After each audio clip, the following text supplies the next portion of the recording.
wanted to just go back actually real quick to this story about liminality and dropping into a creative space like that.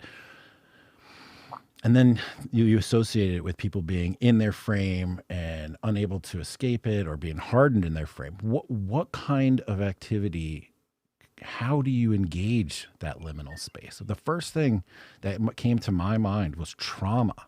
Like it's almost trauma is what it takes to force people into a detachment from their sort of ego attached ideas of perception and reality, and to finally be like, oh man, maybe there is something else out there. What do I do now? Does everybody need to go through trauma to get there? Well, we have to slow down. So the answer is no, but what you're saying is right, but the languaging doesn't quite do it. So let's say you have you break a bone. Okay, so that is an intense change. If in the breaking of the bone, it doesn't set well, now you have trauma. Okay, so the trauma is what happens when you do not respond well to an intense change. From the point of view of what goes away, now this is a different thing. When you have an intense change, a moment of clarity, rock bottom, something like that, some place where what you're doing, the way you're doing it, no longer works. That's what you're saying. Like if I'm, let's see, running in a straight line, and I keep thinking I'm going to stop, but I'm not stopping, but I suddenly reach a cliff.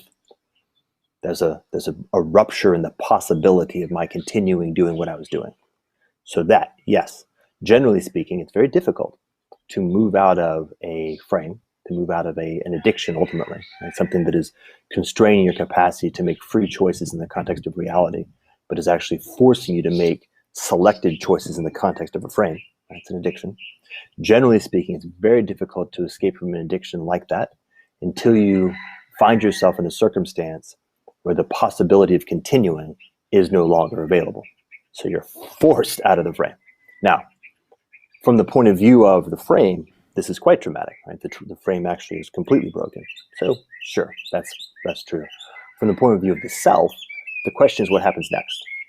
You've now been liberated into extremely intense uncertainty and mystery, but what do you do? And one thing you might do is you might get deeply wounded, build some kind of new frame, like try to create a new shell quickly, and then now hide behind that. That's trauma, which means that ongoingly, whenever you encounter yourself in a circumstance like that, your defense mechanism is what's between you and reality, and you're now really insulated from being able to react to reality.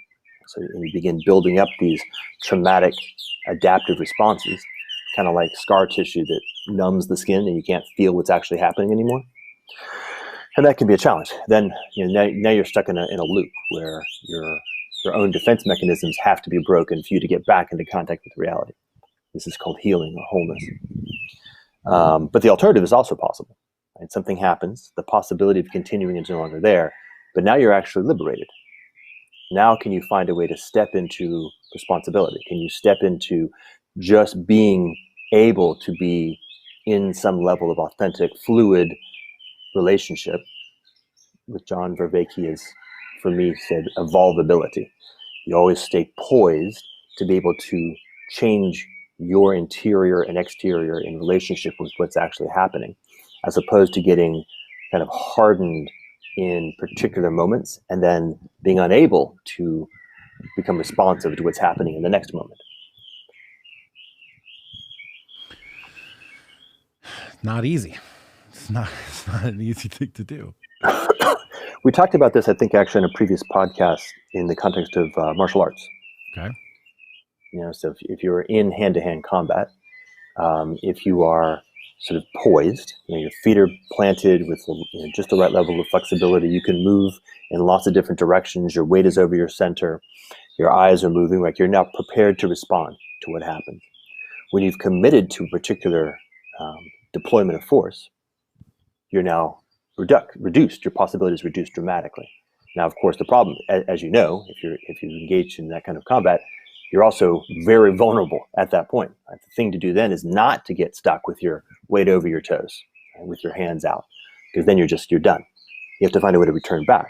So that's a very nice metaphor for this sort of thing. In the liminal space, it's a constant movement of trying to stay with your feet solidly placed on like a ground, so that you're able to make the most fluid, poised response to what's actually happening and perceiving what's actually happening. And then you make energetic shifts. And you move, make a pop, and sometimes a stronger pop, but always returning back. And the moment that you lose that and you become the extension, you're stuck out there. Now you're becoming increasingly fragile.